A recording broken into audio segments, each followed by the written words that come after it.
Well, I think people are starting to join, so happy Friday, everyone. I'm Ola Strandberg, of course. Very welcome. I thought we would use this day, the Thanksgiving Friday or Black Friday, to check in with you guys that are in the US type of time zones and hopefully have the day off work and are having a relaxing Friday. And it's still a decent hour here in Europe. In our brand new office, I'll give you a tour one of these days when we have gotten some more furniture and a little more order here. I'm very excited to be here this evening. And housekeeping, I'm going to address some of the questions that I've received in advance. I do have my laptop beside me. I'm going to try to keep an eye out for questions as they come in and address those also. I'll try and cover some other topics, more setup related topics that I have responded to through our help desk or otherwise lately. And hopefully you guys will find it useful. And I'm also going to, when this is done, the entire webcast will post that on YouTube as well. So we'll have it archived here on the Facebook page. We'll also upload to YouTube for posterity, and hopefully there will be something of value in there for future reference as well.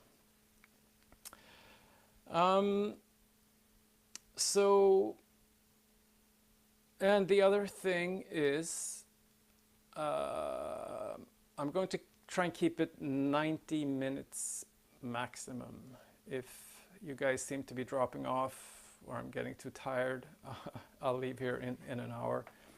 But 90 minutes max, and then I have to go home and have a relaxing Friday of my own. But without further ado, let's dig into some of the questions that I've received in advance. Daniel Molnar asks, why was the Bowden OS line discontinued? What led the decision to do that? I have Bowden OS 6 Tram, and I think it's a top-tier instrument in every way. You know, the Bowden OS line was the first production line of guitars that we made, and we were really proud of that, I have to say. But there were also some, it turned out really well, and it was very well received, and there are a lot of excellent OS guitars out there. But after we had done them for a while, we just felt that we wanted to implement some upgrades and some changes to that model. One of the things that had happened when we put it into production was that purely for reasons of being able to be able to mass produce these guitars, including the Endurneck, which is obviously a very complicated profile to make and very different from anything that any manufacturer in the world had done before. So for some of these reasons, the neck profile didn't come out exactly as we had intended. It was good, but it could be better, and it could be closer to the original specifications. So we had a lot of discussions, a lot of work with our manufacturer to correct these things and to enhance our product. And some of you may have models of a single batch that was produced under the Bowden OS flag, but with a roasted maple neck. And instead of the Korean-made OEM glow-in-the-dark markers that we had on the side of the fretboard, we had the original Japanese lumen lace. So some of those things were implemented just to enhance the product, and at the same time, we also felt that the Bowden OS line was it's kind of, so it was a swamp ash body, maple top, and then bird's eye maple neck. We upgraded to roasted maple, and then it was just options of the Bowden OS. So it's basically the same specs, 2 different fretboards, multiple colors, 6, 7, and 8 string, tremolo, no tremolo. And while we were happy to say to everyone who asked that this is the perfect guitar for you, so we'd say that to fusion players, to rock players, to prog players, to metal players, gent players. And it is truly that versatile, but we also wanted to introduce something to really give more options to the player in terms of tonalities of the guitars in their basic form beyond the pickups. So that's how the, we call them the genre models, came about. So that was the classic line, the metal, the prog, the fusion. And then all of those have different material combinations to give different tone character of the guitar. And we named them for some of the characteristics that are particularly prevalent in those genres. And then we took what was the base specifications of what we had always done and how the brand was born, if you will. And that became the Bowden Original. And we were so happy with how that came out. So rather to confuse that with the old Bowden OS guitars, we just decided to drop the OS designation of those guitars. But having said that, the original model ended up in roughly the same price as the Bowden OS, but it's a very much upgraded guitar. We have the metal control cover plate in the back, and all the upgrades I mentioned earlier. With Sir pickups, they're just outstanding on most of the 6 strings, and we implemented the Fishman Fluence pickups on the metal 6 and the 7 and 8 strings. So quite significant upgrades, and just a small adjustment in price. So we just felt it was a good successor to the OS line. I hope that answers it, and obviously we'll be around many more years, and we'll do more things. Who knows what the future holds. Pascal Brill says, will you consider offering more Fishman pickup options for the production models? I'm not exactly sure what you mean. Obviously there are other Fishman pickups than the Fluence Modern, which is what we have in all of them. But you know, anything with options, and many of you have asked about colors. Will you do additional colors for this model or that model? Probably yes, over time. But the thing with options is we have to keep them in stock, and it just becomes very complicated. We're still a very small operation, extremely lean. We run with very few people. and we've limited warehouse space, we have limited capital, so it just becomes tricky to deal with having many different versions of similar guitars. But who knows? I'm not going to say no.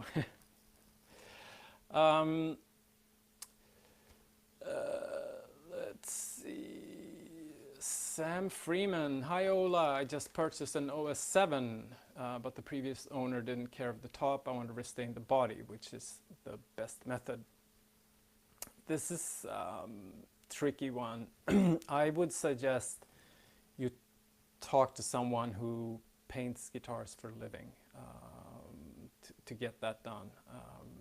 Basically, with our open pore finishes, the stain absorbs into the guitar body. So if you wanted to sand that out, it's a lot of sanding.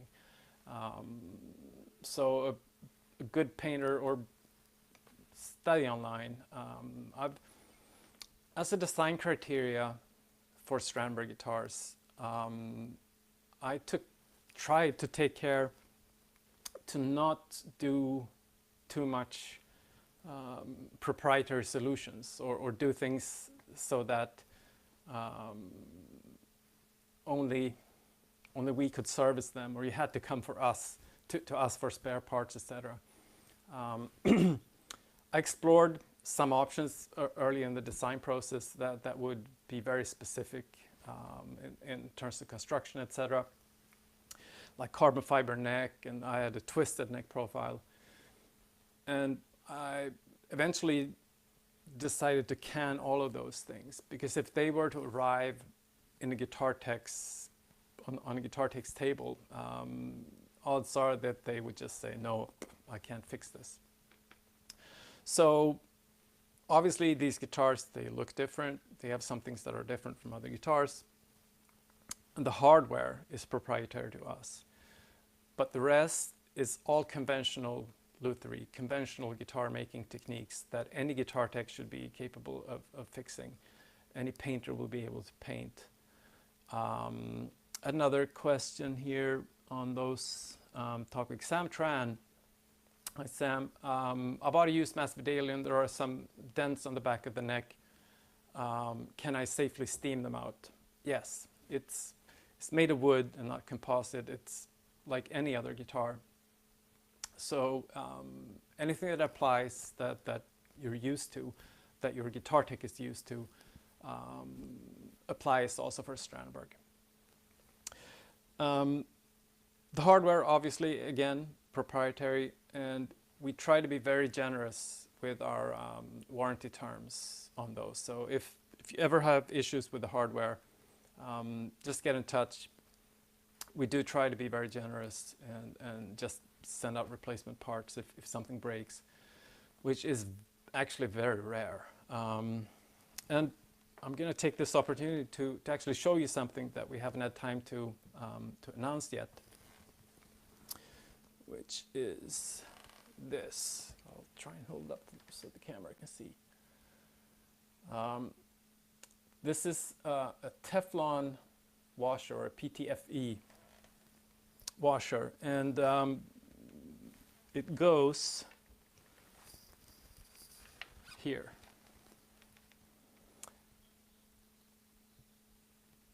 Between the knob and the housing. So you could just simply unscrew the knob, insert the washer, and put the knob back.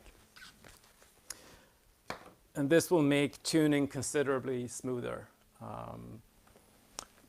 The force needed to turn these tuners has varied over time and between production batches a little more than we would have wanted to. When these were originally conceived, it was made in much smaller scale, etc., etc. We had better control over everything, and it just worked. But over time, we've seen some variance in surface treatments of the knobs, etc. So that some batches will be hard to turn, other batches will still be very smooth. But these these small washers, they will take care of you. It will make the knobs much, much smoother to turn. We'll make them available for free. We might ask you to help us out with the postage. We'll come up with a mechanism for you to just request these, and we'll send them out. Same thing, again, if anything ever gets worn, you lose the small springs that are in here, you lose the small discs that sit inside the spring locks, just get in touch and we'll send them out. Looking for some more questions. Nick McGregor, hi Nick. Why'd you stop selling to Sweetwater? I don't want to buy anything from Guitar Center. My local store can't get your guitars. We haven't sold through Sweetwater. Maybe there was a used guitar there. I don't know. But do feel free to just order online from our website. We have free returns. If there's anything at all you don't like about the guitar, we just send you a return shipment label, and you can return the guitar and you get a refund. So I think we got you covered there. Christopher Tompkins, hello Christopher. Product idea, sell pickguards. Yeah, multiple pickup configurations for classic line. Again, we're back in the keeping stuff in stock question. It's not that I don't want to. I think it's a great thing to have, and I'm not going to say we won't do it, but at the time, again, with the small operation that we are, it's just really hard to deal with these small items and do it in a cost-effective way, and just make sure we keep stuff in stock. It becomes, anything we offer eventually becomes a liability from a business perspective. I don't mean to be crass, but I have some other questions here regarding how did you succeed building a business, and how does one get through the entrepreneurial aspects of building a guitar brand. And unfortunately, one of the things is not doing what's not your core business. So pickguards, multiple colors, all kinds of options, great ideas, and we are doing our best, and I'm sure we'll have more of these things in the future. But as we're growing, we have to really try and focus on doing our core things as good as we can.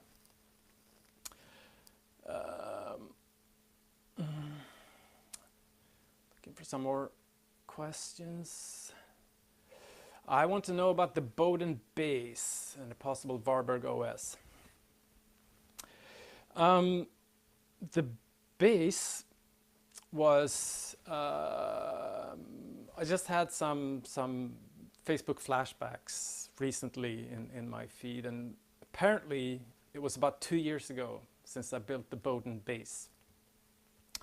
I brought that to the NAMM show in, must have been 2016, and it basically blew people's minds. It turned out really, really well. And I had just great feedback. And there were some things that I wanted to update in the design and just improve. In particular with the tuners, because the tension on a bass string is higher than a guitar string. And even though the knobs on these tuners are bigger, so you get more torque on them than the guitar tuners, they were stiff. So I've been designing a completely new design of the hardware, and I wanted to carry that over to the guitar hardware. And it's just taking a long time to complete those designs, and fitting everything into the size of a guitar tuner is much more complicated than fitting it into a bass tuner. But with the Teflon washers, it suddenly worked really well on the bass tuners. So actually, right now it's full speed ahead with the bass development. I'm not going to say anything about timelines, what we launch, if it's going to be custom shop, if it's going to be production, or when we'll have stuff ready, because I simply don't know. But I will say that development of the bass is ongoing, and the entirely new hardware design has been pushed back because the need for it isn't as great anymore. But that will come eventually, too, probably. But we're super excited about having the bass development going. It's going to be amazing, I'm sure.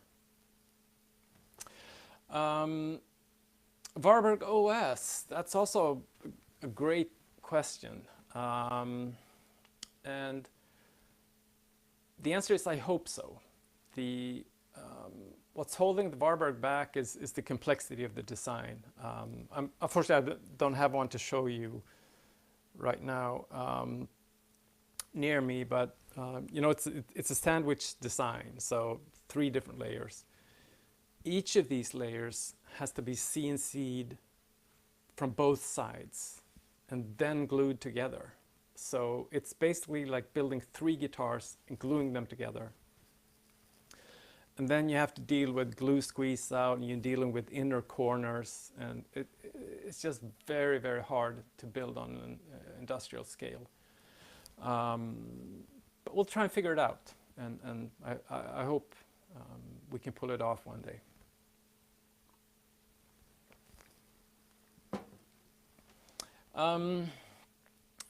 Philippe Ruiz Botero, what could we expect from Strandberg in 2018?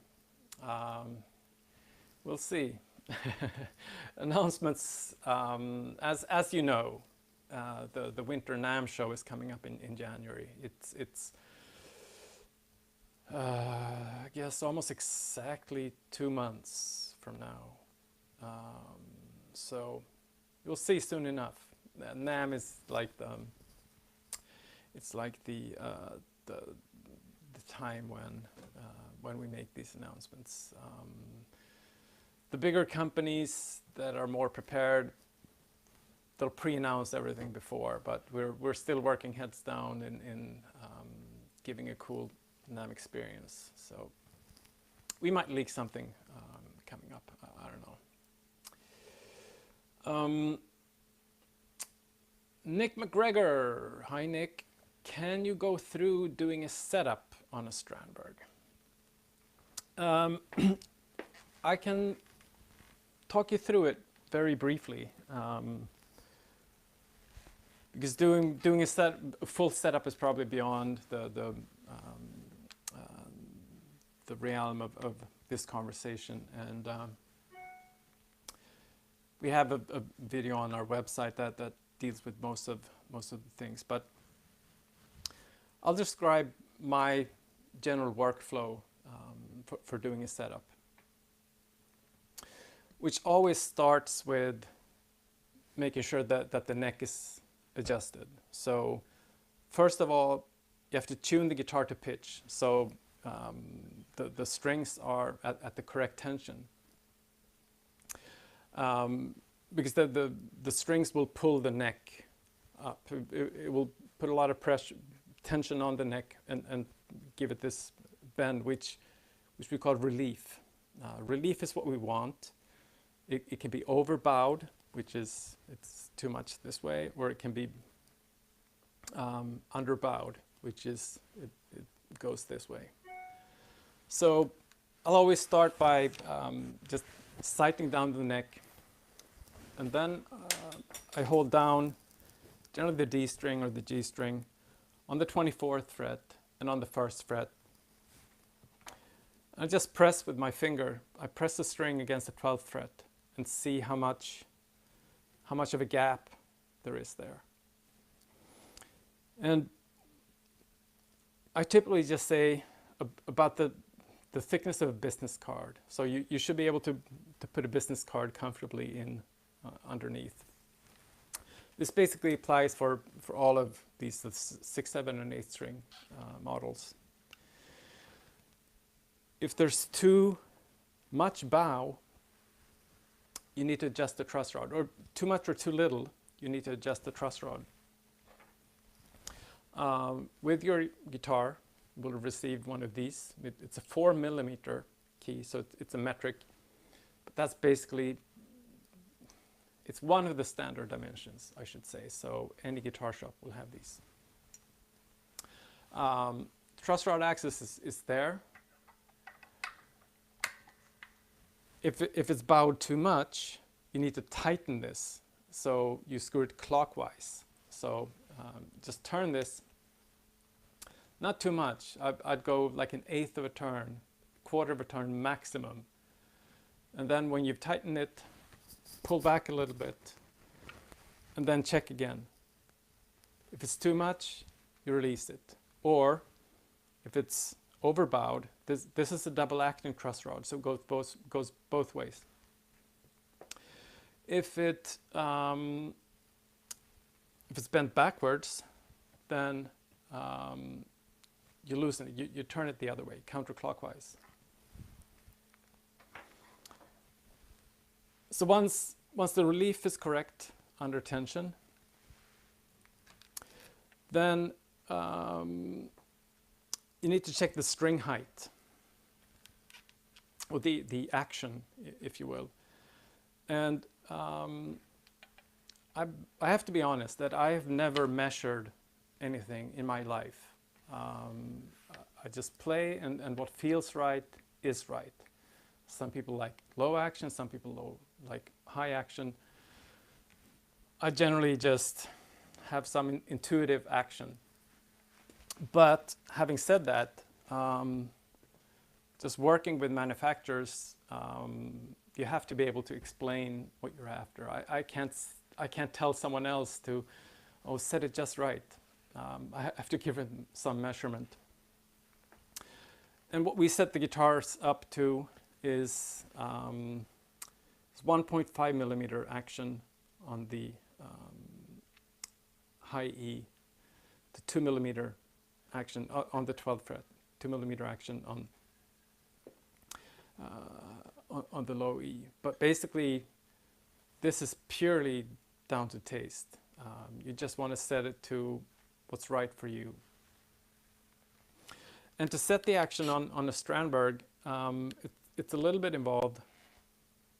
It's a little bit different than many other guitars. And it's done by raising and lowering these saddles, which are in fact screws. So they're threaded and they have a groove in them. So to raise them, you unscrew them, so counterclockwise. So just lift the string, and then there's a small locking screw. I'm sure you're all familiar with it. There's a tiny key, 0.9mm, that came with your guitar. So what you need to do is basically loosen this set screw. If you have an older guitar, this set screw doesn't exist. So this is only for more recent guitars. Just loosen that. Then with your thumb or with a pick, you can turn this half a turn at a time, upwards or downwards. When you're happy, you lift the string back on top of the saddle. Tighten this again. And when you've done that for all of the strings, you tune it again to pitch. And when you're happy, that's when it's time to adjust the intonation. Because both the relief of the neck and the height of the saddles will affect intonation. So there's no point in moving the saddle to adjust intonation until these things are done. And the other thing that you also need to take care of before you do this is use new strings. I have another question. Maybe it was on Instagram. I don't remember. There was a question here about the guitar going here. Oliver Messias Brandstedt. Regarding my bow no, is special. I've had it for a couple of months. I love it, but lately it's begun to sound kind of out of tune with itself when I play certain notes. Do I need to adjust intonation? My guess is your strings are really old, or not even really old. The thing is, all Strandberg, the classic line has conventional nickel silver frets. All other Strandberg guitars has stainless frets. They wear the strings out really quickly. If you look underneath the strings, or if you take them off and look at on the bottom of the strings, you'll see grooves where every fret has been. This kills the intonation completely. So you'll get all kinds of weird phenomenon if you try to intonate a guitar with old strings, old in the sense that they've actually been damaged by the stainless frets.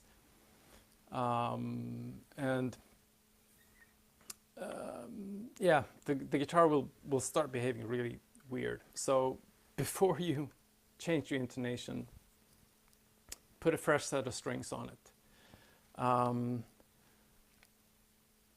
When you have the strings, pre-stretch them, either with their string stretching tools, or you just do this. Stretch the strings properly, tune them up again, stretch, tune them up. Then give them a push down. Make sure that they break properly over each saddle. Make sure that they break properly across the 0 fret, because this will also affect intonation. And then, I'm not going to go into too much detail, but you take the open string, or actually the harmonic on the 12th fret, and then the fretted note on the 12th fret. Or you could do it even more accurately on the 18th fret, and the harmonic and the fretted note. If this is too high when you fret it, the string is too short, so you need to move the saddle back. If the fretted note is too low, the string is too long, so you need to move the bridge forward. Again, this is the same for Strandberg as any other guitar. What's a little bit involved is you have to loosen the string, or detune it, loosen this, move the saddle back and forth, and then retighten and tune the string back up to pitch. So the first few times you do this, it's can feel cumbersome. But this is a 6mm internal hex. You can either use this key that you received with the guitar, or you can actually put a 6mm Allen key bit in a motorized screwdriver, and just boom, boom, boom, boom, and you can get that done pretty quickly, at least when you're used to it. So I guess that's it for setup. It's just remembering to do those things in that sequence, and not change the order, because then you won't get a perfect result. The other thing that I'll mention, which is a little bit specific to Strandbergs, not exactly, but it's not very common to have a 0 fret. We do for a variety of reasons. The original idea is of course to have an open string to sound the same as a fretted note. So that's like the underlying idea. The other thing is for convenience, because a Strandberg guitar, we've always used anodized hardware, and anodized aluminium doesn't conduct electricity. So what we would do, this is an example, I should have a fixed bridge guitar. What we do on these is ground one of the strings, and then the 0 fret will ground the remaining strings.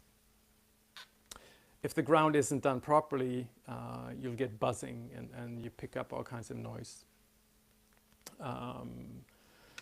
So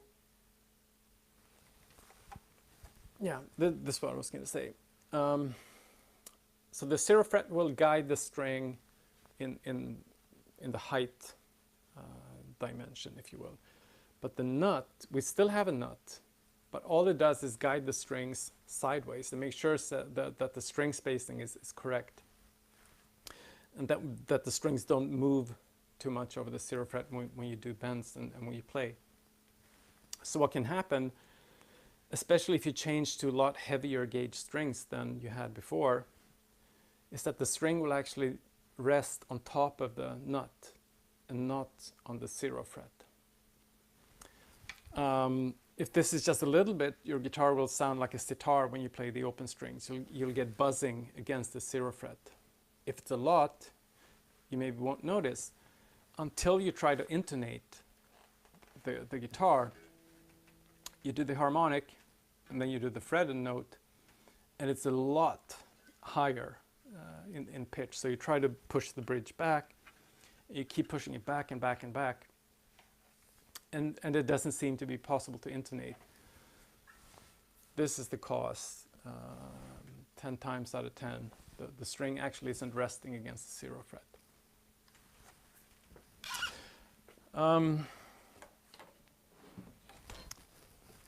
Sorry.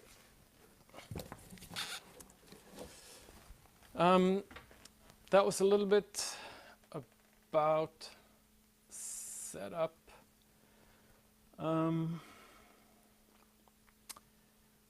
Let's see.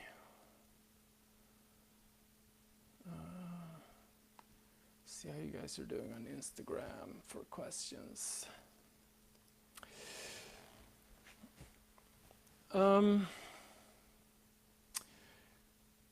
Will models without the Indernic be a possibility? Official DLC. Hi. I have another question.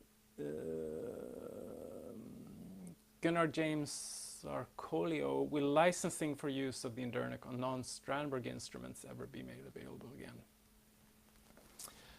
Those are a little bit, well, maybe they're not related. I'll address them together. I think it also ties in with some of the questions that I've received regarding building a business and succeeding in a way. And I think starting this company was not, I think the success factor, or one of the success factors, was that I didn't plan to do this. This was a hobby, and the business made me rather than the other way around originally. And this is important because it didn't start with my fantastic idea, and then I would do a lot of stuff to get people to hook on to that idea, and I didn't start out with this grand plan of making this a business. Instead, this was a hobby project for my own personal enjoyment only, and it caught on. So people asked if they could buy it because, and this is I don't know if it's the first or second most important, but obviously having a unique product with something to offer, unique selling points. That's obviously very important. This concept happened to have it. People started asking for it. I got validation. And only then did I think, maybe this is a business. Maybe I should do this. Maybe I should do that. To grow it. And throughout this process, I had a full-time day job. So it was risk-free. I could do whatever mistakes I wanted to. I still had food on the table. So, I mean, this is how it worked for me. And later on, I started realizing, well, maybe this is a business. And it's less than 3 years ago since I quit my day job. So, throughout this process, every decision I make is more and more critical, and it's more and more important, because now it's the food on my table, it's the livelihood of those I care for, it's my holidays, etc. And it's the amazing team that I've built, all the guys that work for Strandberg now. It's their wages and so on. So every decision becomes more and more critical. And if you start with the business idea that you're sure of it's going to work, and you start with the dream, then you have to make those decisions from the start. You have to make those decisions every day. And I just think it's hard to really start from scratch, second guessing yourself in every little decision, if it's the right decision or the wrong decision. Will this grow? Will this shrink? So I've had the luxury of being able to build the business, build the airplane while it was in the air, so to speak. And not care too much. But now I do have to care. One of those things is, will we offer conventional necks?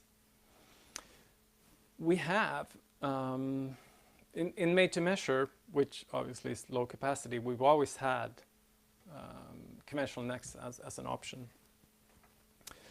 Out of 110 or so built, I think there's 4 with conventional necks. The original Chris Letchford model that we made and sold was offered with around a C-shaped neck, because Chris actually preferred a C-shaped neck. So went through all kinds of development work to offer a C-shaped neck, and we sold 1, plus 1 for Chris himself. So that investment was really just a throwaway. And EnduroNeck is an intrinsic part of the concept of Strandberg, and it's in a way we have to stand behind it and say, this is better. I still maintain that it's not for everyone. I'm not someone who doesn't enjoy it. Is not wrong. So it's never going to be for everyone. But it is part of our unique selling point. It is part of the concept. We do have, if not proper research, we do have a lot of anecdotal evidence that it works, that it does in fact relax the muscles and tendons of your hand and wrist and forearm. It lets you play with less strain, which lets you play longer, play more fluently, etc. So we kind of want to stand behind that and say that this is an entire package. I'm tempted every once in a while to do a C-shaped neck, and who knows, we might. And this brings me to the related question of whether we will offer the Endurnek to other builders, because we did earlier. And those of you that have followed the brand from the start know that I started with, instead of a copyright scheme, I started what's called a copyleft scheme. So basically everything is open. It's like open source in the software industry. And the Bowden shape is still available to individual builders under Creative Commons license, which means that they're free to use it for non-commercial purposes, as long as they attribute me as the original designer and so on. So the Endurnek was an exception, because I actually patented the Endurnek, and I started licensing that to other builders as well. But then going back to what I said earlier about sticking to your core business, it started becoming a distraction. So from a pure workload perspective, I had to pause selling licenses to others. But then there's another aspect, which is Endurnek is basically a trademark. It's our trademark, and it's a very important part of the Strandberg concept. So if I license this to someone else, and this is a complex piece of manufacturing to get right, and if I license this to someone else and they really mess it up, maybe the neck will become unstable and twist in all kinds of ways. Maybe they don't execute the profile correctly. Then that will impact negatively on the Endurnek trademark. And it will ultimately impact negatively on the Strandberg brand at no fault of us. So again, going back to this thing of now this is actually business, a lot of people are relying on it.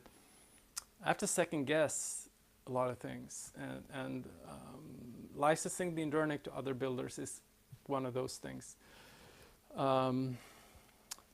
Maybe we'll do it in the future, but for the time being, it's a risk and it's a distraction. So for the time being, it's unfortunately not on the table.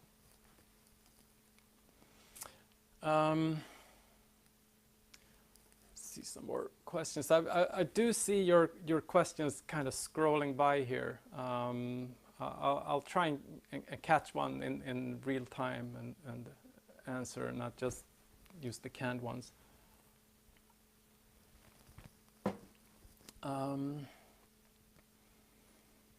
So someone say hi, Rocky Rants. Possibilities of hollow body or acoustic Strandberg models.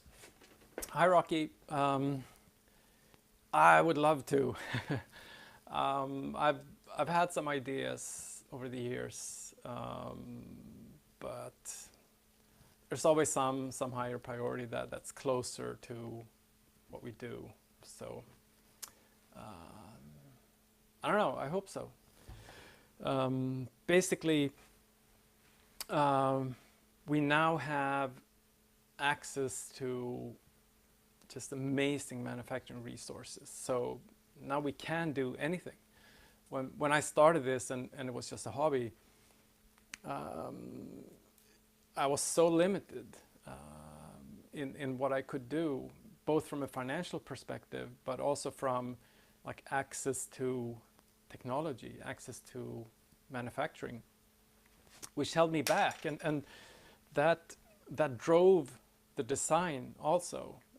The simplicity of the design of the hardware was driven by lack of resources, lack of money, just having to come up with the simplest possible design.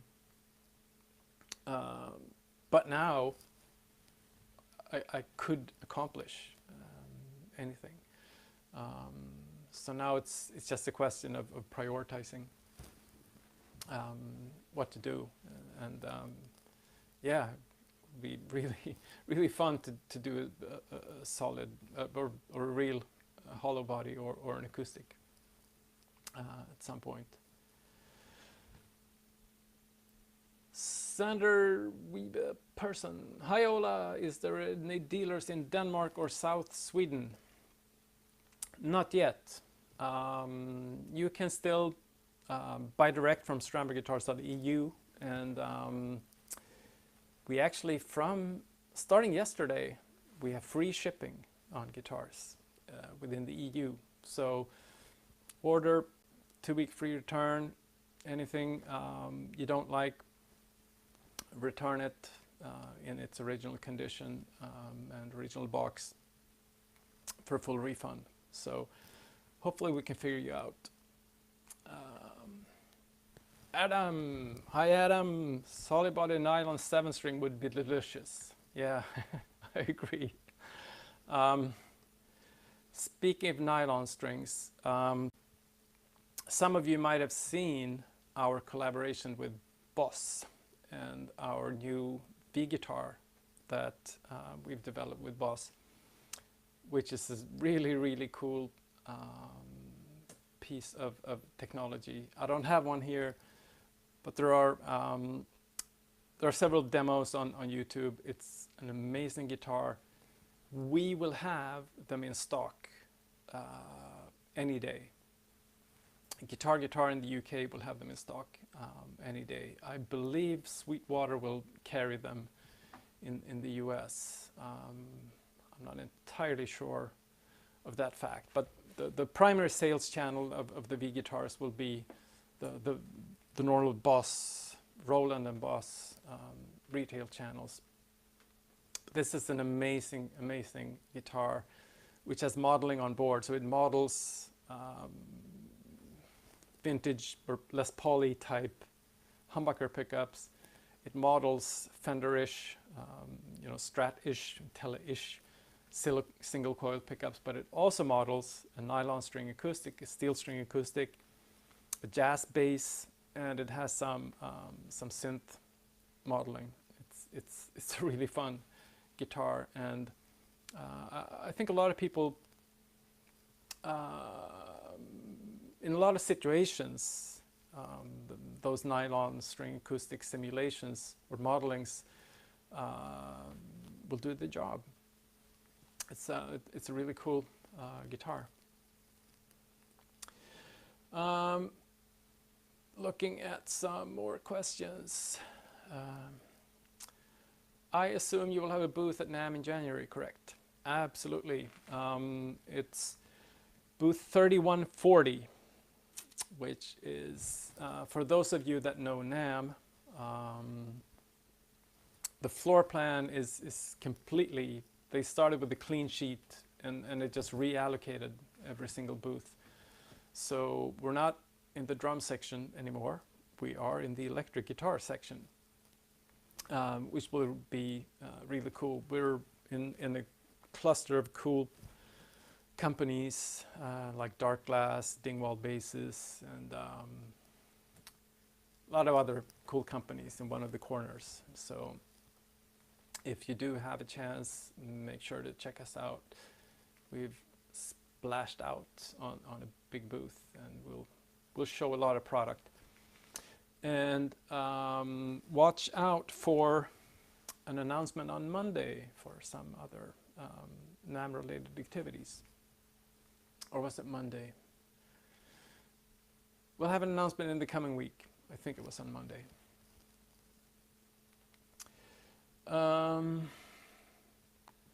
Let's see if I can find some more questions. Jesko Bressam, hi from Germany. Hi.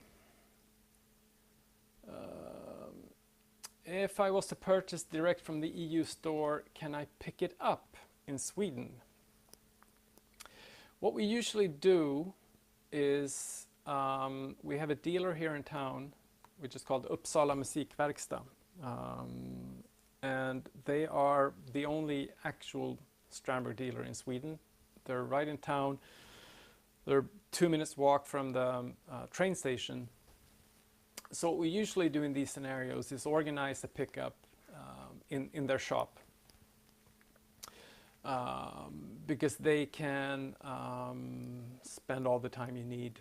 They have all if you wanted to buy something else along with the guitar, even if you want to trade in your guitar or do something like that. They can help you in a much better way than we can. And sometimes if we can take a visitor to our office, we do that, but that's very exceptional. But it has happened. I'm looking for some more questions, and I think Facebook is filtering them out from where I'm trying to look at them. So post me some live questions and I'll try to pick them up as they come by.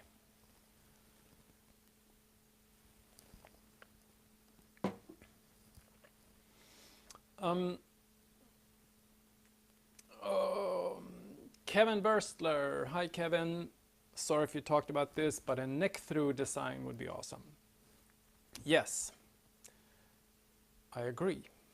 And I don't have one to show right here, but we've done quite a few neck-throughs in our made-to-measure production. And really the neck accessibility is really second to none. And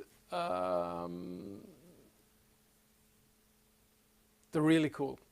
And we're going to show a whole bunch at NAMM. That's one tiny pre-announcement. I think we will eventually make a production model neck-through. I hope so. So it's coming. Nicolas Lebel, what are your favorite woods for tone but also for aesthetic? Hi Nicolas. That's a great question, and it's one of those questions. The great tone wood debate is like the most heated topic on the internet, I think. So I won't go into that too much. I'm just going to say that my favorite wood is whatever wood makes you happy. Anything you put in a guitar, as long as the guitar holds together structurally, will make some kind of sound. And in different contexts, different sounds just work. And I think ultimately what makes you play what you do and makes you play well and feel inspired and have a good night, all that will reach the audience. And that's not really about, you know, the sound that comes out of the speaker front of house, because that sound is not what you're experiencing as you're playing the guitar. So the important thing is how the guitar makes you feel and how that influences your playing. And that's small things from the tactile, you know, the vibration of the guitar against your body, just the mojo, your memories associated with that guitar, how easy it is to play, all those things. So really, in that respect, choosing one wood over another is not important. It's what works for you and how this instrument inspires you.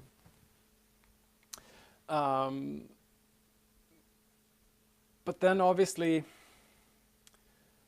some things on a guitar can be objectively good or bad. Tuners hold tuning better than others. A lot of people think that sustain, so how long a note rings, is you want that to be as long as possible, because you can always remove stuff from a signal. You can't really add stuff to a signal. So we try to provide the maximum, if you will, a high fidelity type signal with good separation between the notes, or good separation with whatever note each string is playing. So once you start with a good signal, you can destroy that and make it worse, if you will, to fit whatever context. So a lot of that comes down to the construction of the actual guitar, and we've come to realize that the hardware is really a very important aspect of this, and having as little mass as possible between the string and the guitar, the body itself, really makes a difference. So if the string is anchored in 2 points, up here at the headstock and down here at the bridge, and as you hit that string, whatever you pick it with will impact the whatever overtone pattern that it will generate a great deal. Where you pluck the string will make a huge difference. So all these things, the sound is in the player, the sound is in the hand of the player. Completely true. But also, with everything else alike, whatever sits between these two anchor points, they will also shape the signal that comes out of the string. And different species of wood will make the string vibrate differently. A lot of guitar pickups won't notice.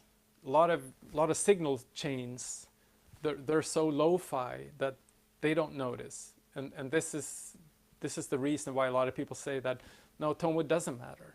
It's just the pickup, it's the electronics.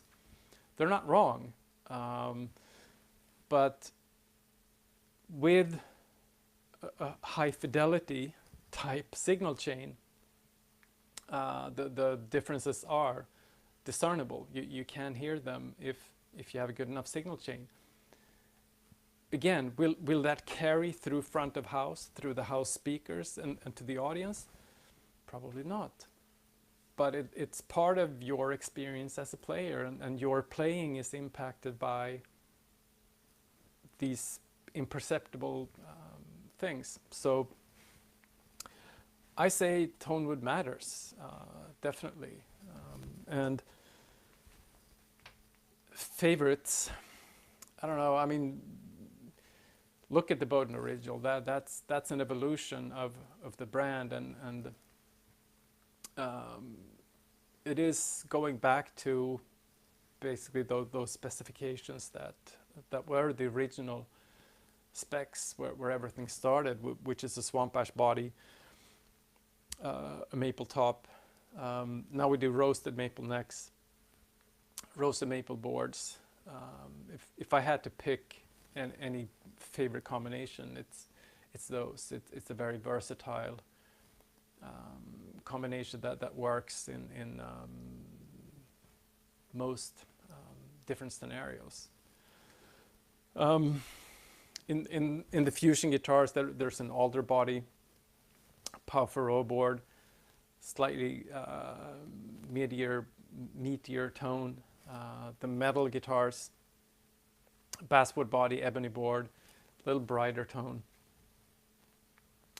And to tie back to an earlier discussion with going away from the Bowden OS, which was like everything for everyone, and doing these stronger models with providing more options, is that sometimes it feels like we've cornered these guitars in. So the fusion is for fusion players, the prog is for prog players, the metal is for metal players.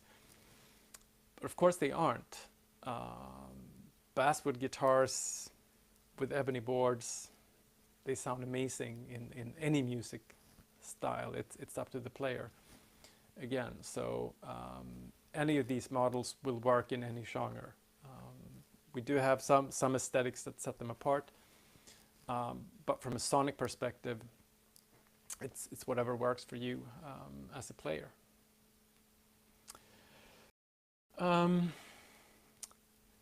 Lucian Chan, what's the fretboard wood on the right? This is Pau Ferrot. So the Fusion models were always spec'd with Pau Ferrot, but simply for production reasons and just a general shortage of Pau Ferrot since we started. They have been rosewood for some time. We are making the change to Pau Ferrot, and of course, unless you might not be aware, but there's a new legislation, or recently new legislation that puts export controls on rosewood, so it makes it really cumbersome to import and export for commercial reasons. So basically every guitar manufacturer in the world is struggling with that right now. Johnny Stefacek, will there be more models with a normal scale, 25.5 inch and hardtail bridge?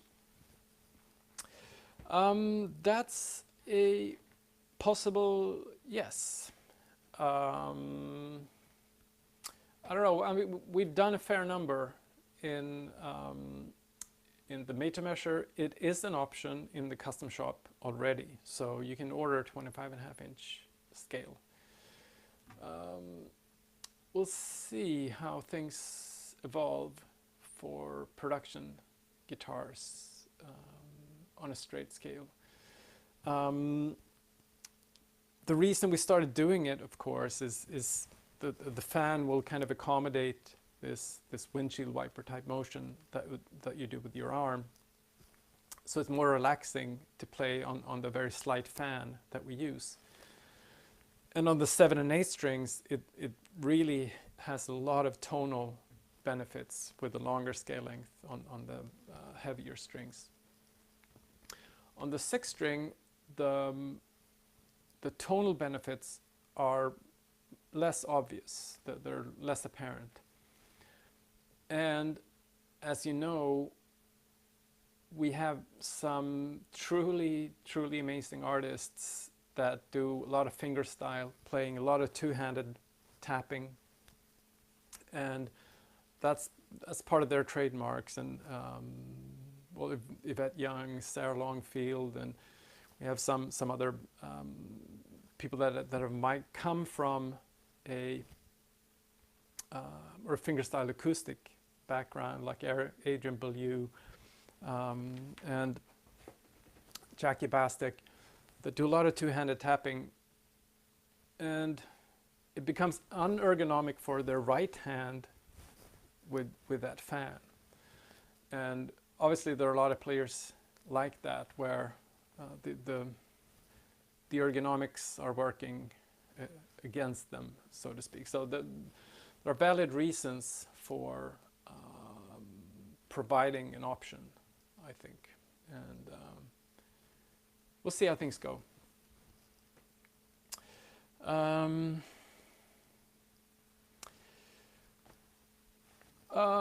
Should I attempt this name? Abradip Banerjee. Hi Ola, greetings from India. Hey Abradip, good to see you. What are the chances of holding the knife edges sharp for a long run? Is there any option of a floating bridge based on ball bearings, Ivan and ZR type, or something similar to Tremking? Excellent question, and something that has been addressed from the start with Strandberg tremolos. The original tremolo, and I actually set this, organized this whiteboard specifically for today. So let me try and do this. The very first Strandberg tremolo had a housing that looked like this and was screwed into the guitar body. And then there were two bearings in that. And then the base plate that you used here would come like this.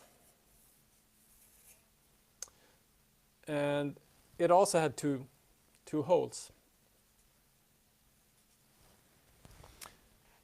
And depending on where you put this little axle,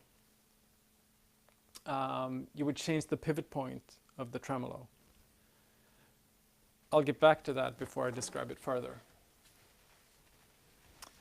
But the important thing is the first ever Strandberg tremolo was a conventional knife edge with the so the base plate was shaped like this, and you could insert a knife edge here,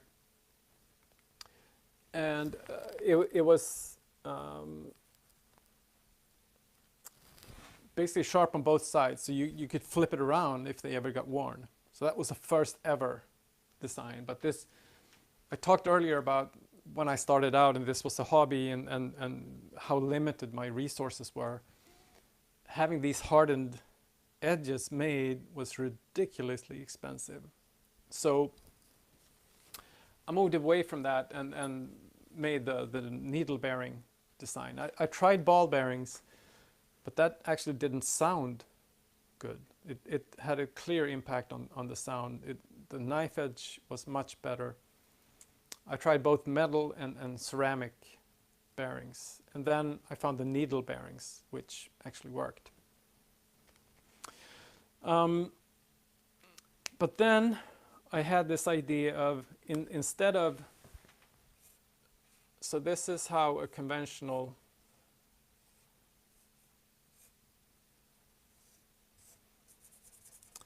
tremolo works. It's a post like this, screwed into the guitar body. And then the knife edge that you were asking about. And this moves up and down on this sharp edge. And if that gets worn, it might not return to pitch or stay in tune. And some of these designs, all you can do is throw them away. Others do have replaceable edges. But I wanted to get away from this, and I wanted to make it easy to replace parts if they ever got worn. So I flipped this whole thing around. So the new Strandberg tremolo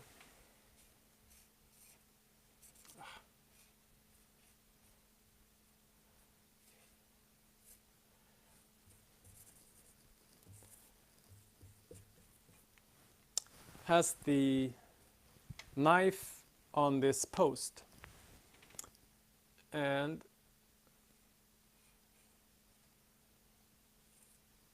it basically has a notch in the tremolo base plate instead. So that will pivot against this knife edge. What this looks like in reality is this. So that's the post with the knife. And in the tremolo base plate itself, I don't know if it's light enough to see, but these inserts, you can replace them very easily. Just unscrew and pop a new one in there if it ever gets worn. But then this brings us to one of the more complicated things with the tremolo, which sometimes I fear maybe it was over-engineered. Because I do get a lot of questions on how to set up the new trems.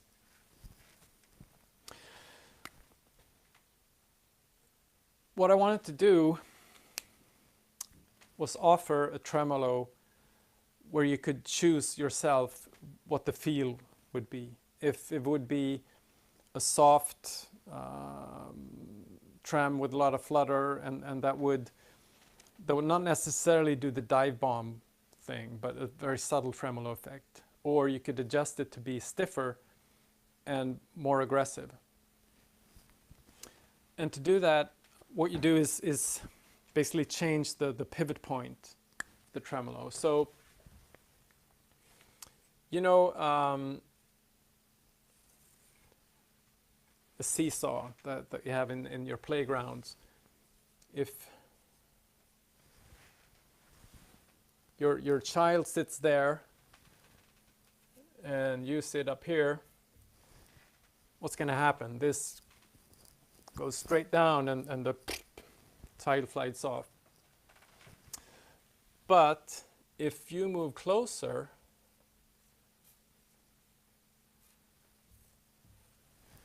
you can actually use this and you balance, and that's it's the relationship between these two arms that makes it balance. And the exact same thing happens on a guitar tremolo.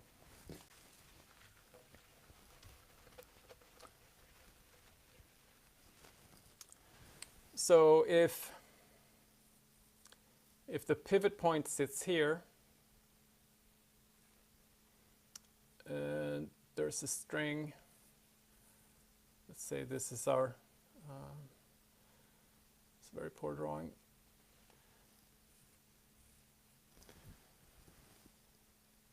And let's draw it in here. There's the pivot point. The string pulls there, and then we have the springs on the underside of the guitar. They pull it that way. So it's really this distance in relation to that distance that determines how stiff this will feel and how much the string will actually move back and forth when you use the tremolo. So going back to these inserts inside the base plate, they're actually shaped like this.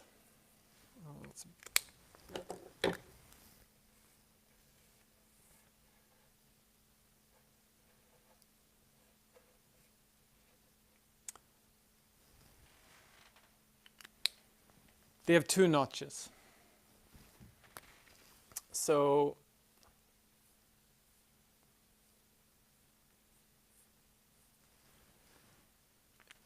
if you put the tremolo in the lower one, then well, let's draw the string in.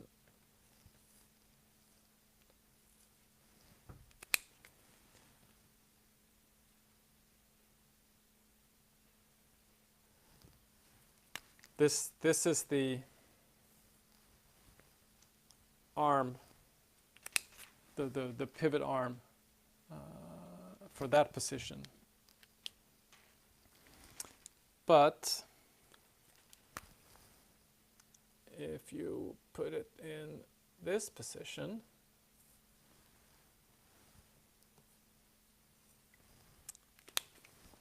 it's a shorter lever. So with everything the same, this position will put less force on the springs and it becomes softer, more fluttery, and less happens as you use the tremolo. When it's in this position, it's more aggressive. It puts more tension on the springs. In this position, you probably need 3 springs. In this position, you're fine with 2 springs.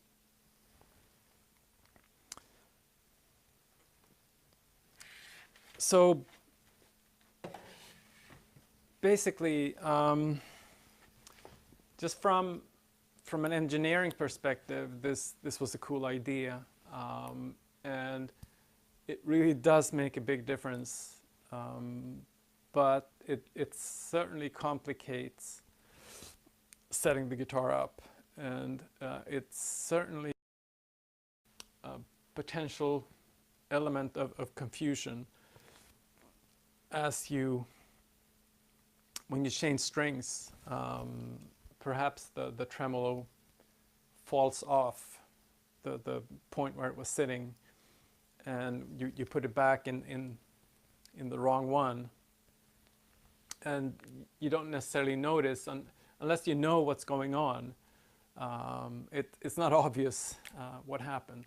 So I'm not going to talk more about it right now, but now you're aware of it. There is another video on the support section of the website that covers this in a little more detail. One day we might have more of a user guide that covers this. But I will say that the original guitars that are currently being made, they come with 2 springs. This one, the Fusion, they come with 2 springs, or 3 springs, and they're mounted in this position from the factory. But these things might change over time, how they come from the factory. But it's reasonably simple to change. Just consider that this obviously has to be, if you're going to mount it in the upper position, this has to be screwed out like this, and the tremolo rests against here. If you put it in the lower position, you need to screw this down the equivalent amount and set the trem back. Otherwise, your action will be way too low. If you try to put it here, the strings will fret out against the fretboard, and vice versa. If it was originally in this position and you mount it in this position after string change, your action will be really high, and this is the explanation. We talked earlier also about setup and how to raise the action. Another nice side effect of having these posts is you can use this key to go through the hole and actually adjust the global string heights of the trem guitars by adjusting the height of the posts.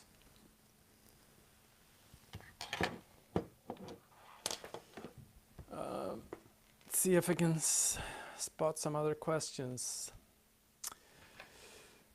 Do all production guitars have the same nuts? I mean to ask if there are various nut or head systems for the production models. That's Kevin Bursler. Hi, Kevin. The production guitars do have basically the same nuts. They're molded so that they're not cut, and we use the same molds for all 6 strings and all 7 strings and all 8 strings. And we have an associated question from Gerard Salaya. Hi, Gerard. Will the modular nut ever be made available outside MTM, so made to measure? And the modular nut is, for those of you that haven't seen it, it's basically a miniature unit like this. So it's a piece like this saddle that sits in a small housing. So in place of the 0 fret nut combination, it's a small insert that sits here, and you can raise and lower this saddle in the nut, just as you do with on the fret on the bridge side, which lets you basically adjust over time, and it won't wear out the same way a 0 fret can, and you can adjust it to your liking. And also, obviously with a conventional nut, you will use a file or something to cut the slots. If you cut it deep, you have to throw it out and start over.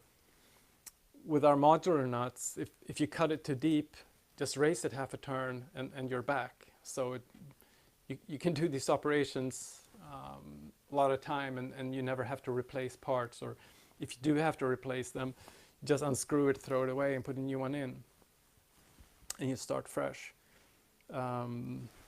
Also, if your desired action is right in between, because obviously you turn half a turn, that's 0.25 millimeter height difference.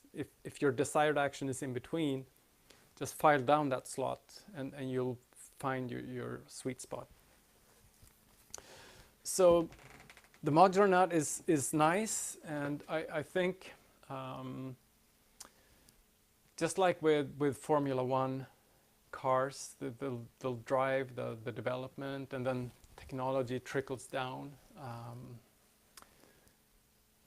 Who knows? One day we might have the modular nuts, because it makes sense.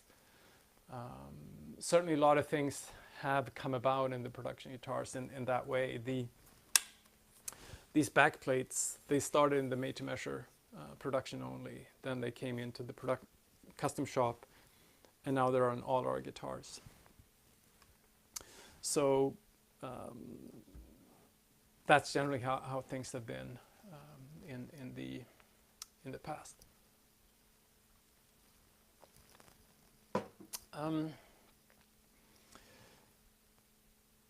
I'm gonna just time check. 4 minutes left. Wilbur Rosen, can you make up to 27 frets or 29 frets guitar? We have done a few guitars with a few extra frets on them. The issue is with the accessibility here in the lower horn area. Obviously, put enough frets on them, you want to be able to reach them, and I don't want to. If you laid the 6, 7, and 8 string on top of each other, you'd see that the outline is different. They've been modified, and if you look through all of the made-to-measure guitars that we made, lay them on top of each other, you would see that especially the rear here, this portion here, is different on them, and you'll sometimes notice that this lower horn is different too. And that's just to accommodate different scale lengths and make that work. So there are small variations. But I don't want to do too much changes, especially on this, because it just affects the aesthetics of the guitar.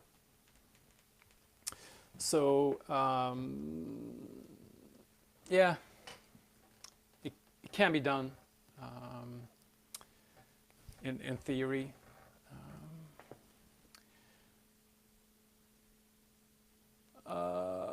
I'm not going to try to pronounce this name, but hi Kay, we met at the Music Zoo, I remember.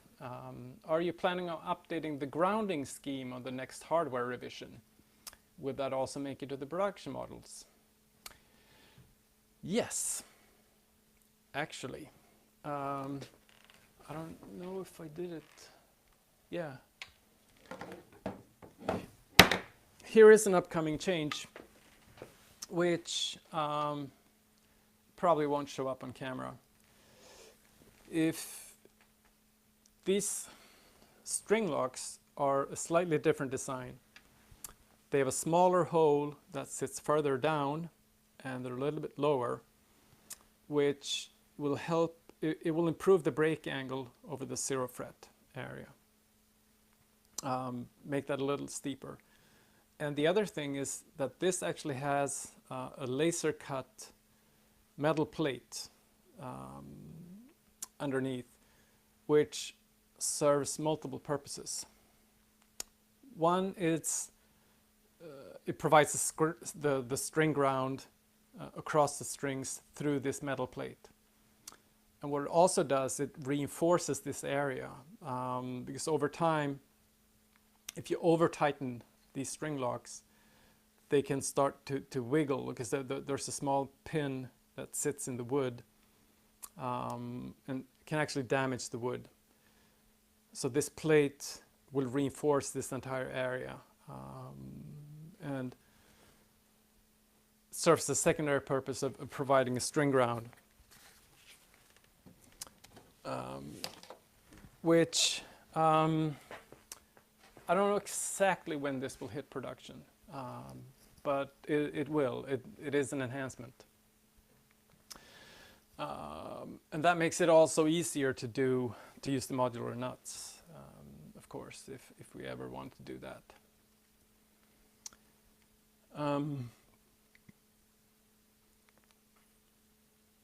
And with that, actually out of time. So thank you to everyone that's been watching.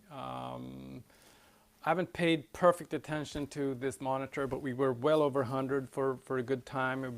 I think we've been over 80 most of this time, which is mind-boggling and amazing. Thank you ever so much for listening to me for all this time.